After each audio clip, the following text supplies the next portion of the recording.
Vadodara ગ્રામ્યના Dabhoi police station વિસ્તારમાંથી ચોરાયેલ motorcycle સાથે રાજ્ય બહારના એક કિસમને મુદ્દામાલ સાથે પકડી પાડી અનડિટેક ગુનો શોધી કાઢતી Chhotaudepur local crime branch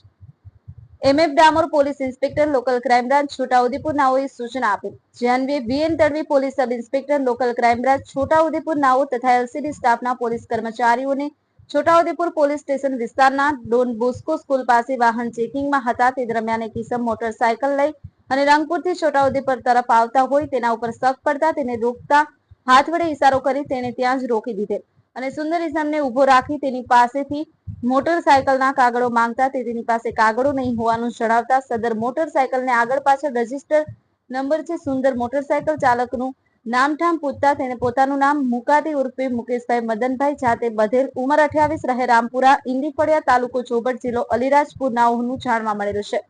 bureau report એક નજર છોટાઉદેપુર અરબની સત્યની સાથે।